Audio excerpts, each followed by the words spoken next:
ได้แต้มที่สองแล้วทุกคน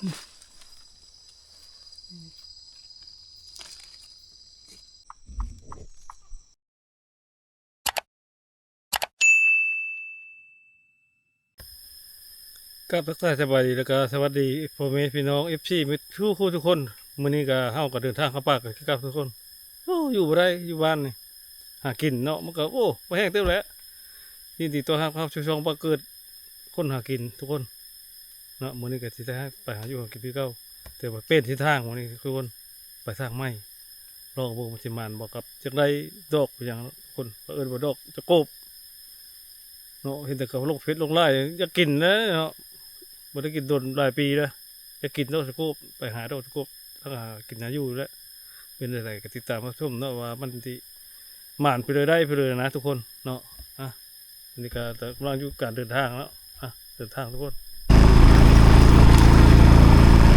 เส้นนี้มาใช่เคยมาสักเถื่อทุกคนเลยหลายปีแล้วเส้นนี้นะ9 ปีแล้วเคยมาชุดนี้แล้ว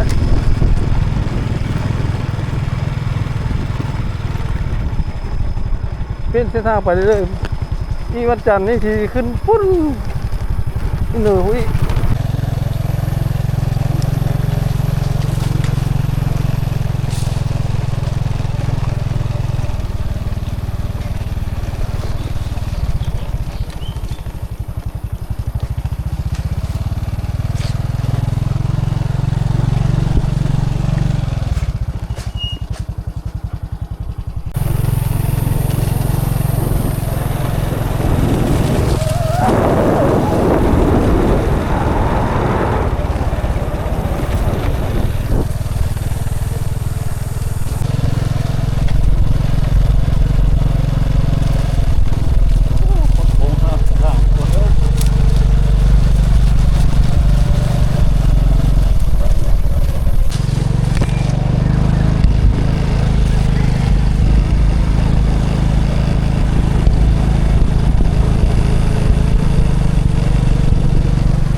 จนบ่ยางทุกคนยังฮอดใส่อยู่นี่นะ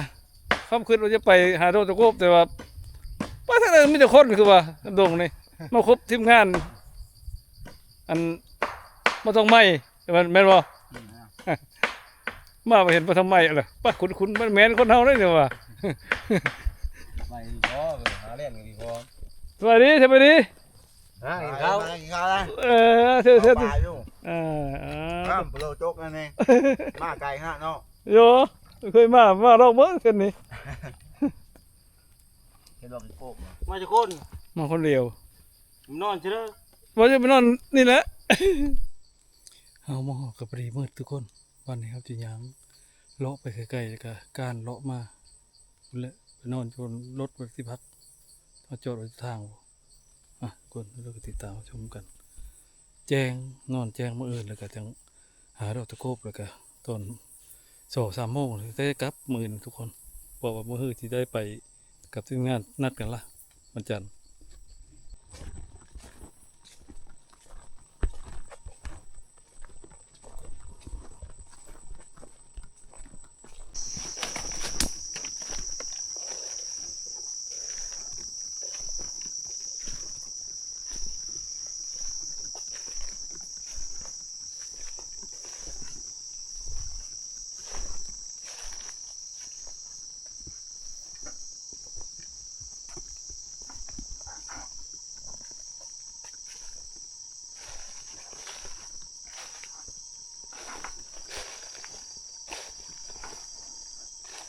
มาเลยทุกคนหาเต็มแล้วโอ้ได้1 เต็ม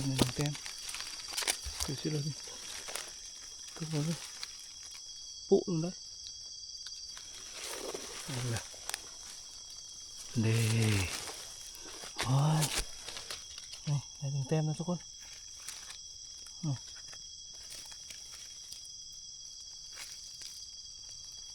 หนึ่งเต็มนกเขา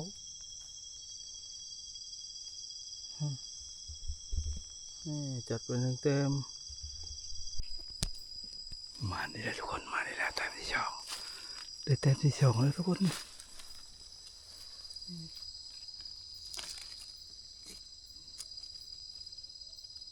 แต้มที่สอง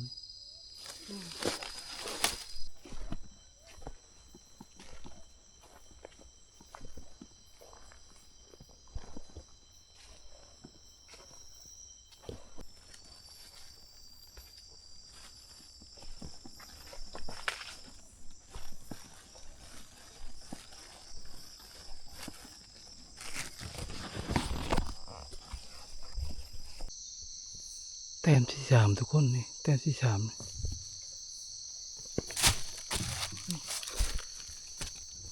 แต้มที่สามแน่นอนแต้มที่สาม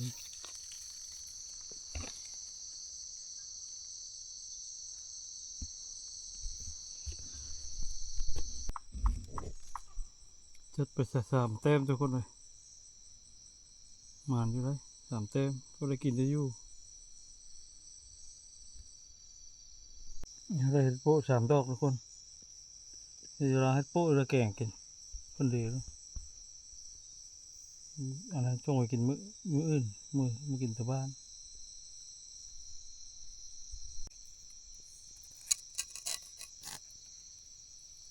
แกงเห็ดโป๊ะทุกคนแกงเห็ดโป๊ะคนละคนแกงเห็ด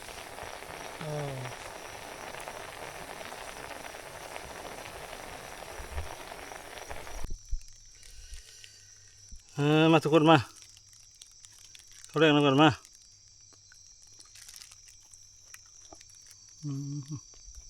ก่อนฮึก่อนฮึทุกคนเลย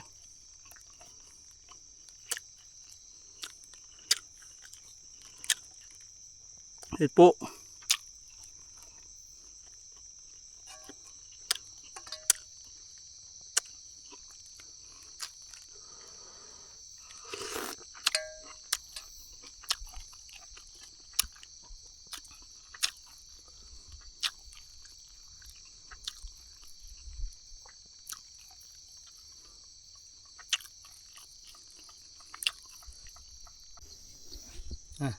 กินข้าวอิ่มแล้วก็ที่ได้พักผ่อนนะทุกคนนะมื้ออื่นแล้วจังมันไม่พบกันไม่กินข้าวอิ่มก็ที่ได้พักผ่อนนะทุกคนพรุ่งนี้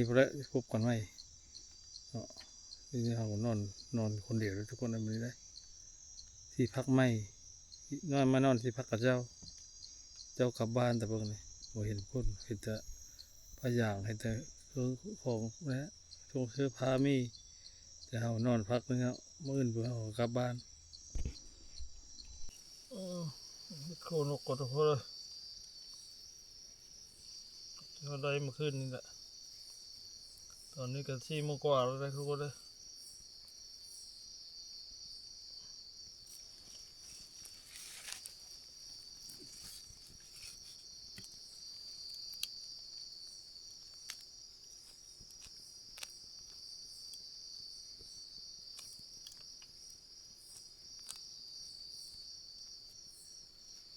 4 โมงกว่าแล้วจะเจียงละนอนคนเดียวขึ้นนี่นะ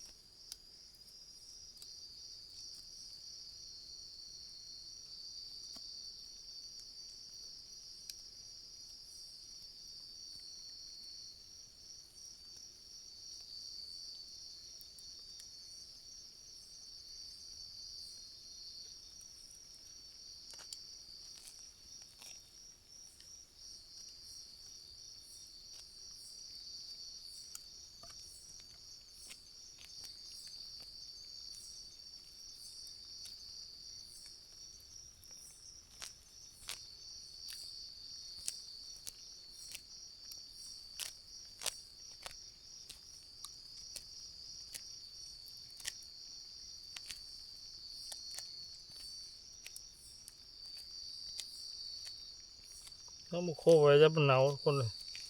มือแรงของเขาตัวแรงๆของเขาจะกลับโคไว้หนาวแล้วโคขางปิ้งไว้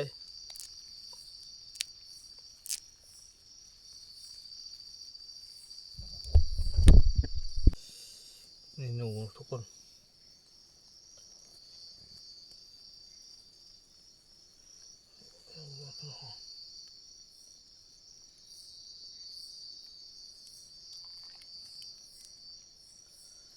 นี่หนูนี่นกด้วยบ้างย่างขึ้นนี่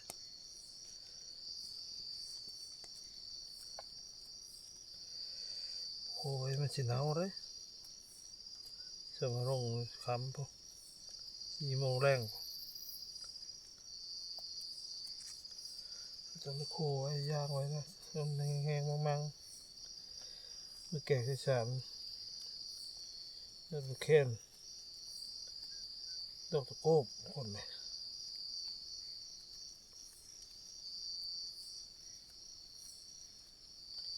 การมันขึ้นนี่ก็เห็นอยู่ดอกตะโกบนะได้อยู่แล้วพอได้กินนี่แล้ว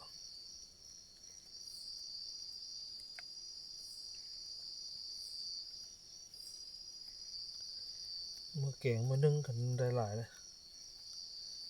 นึ่งเต็มเจียวเสร็จอยู่แล้ว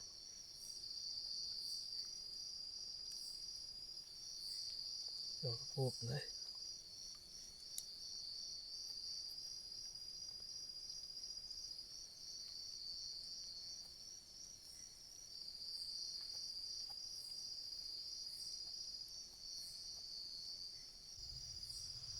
ตัวบ้างมาได้สุดท้ายไปเลย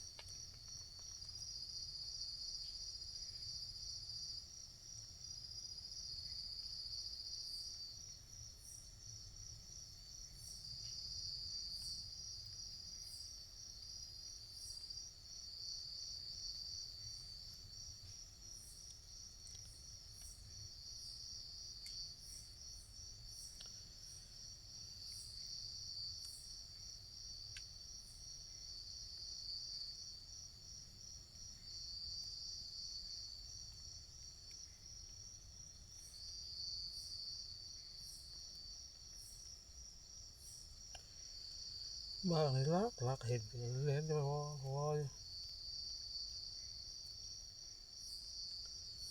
ใช้โล่งออกทำไมแล้วก็เอาไปขายทุกคนเลย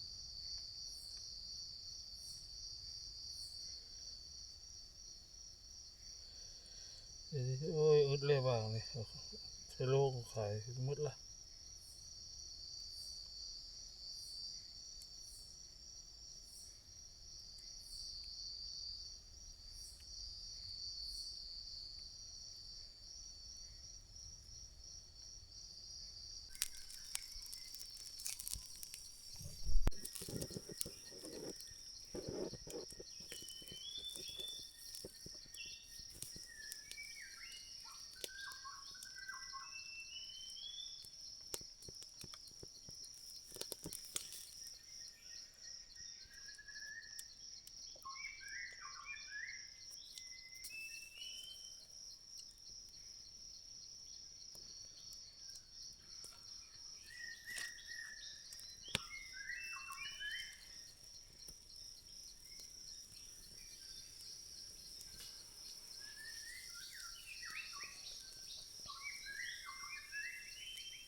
สำหรับคลิปวิดีโอนี้ก็สิได้จบเพลงซ้ำนี้นะทุกคนนะ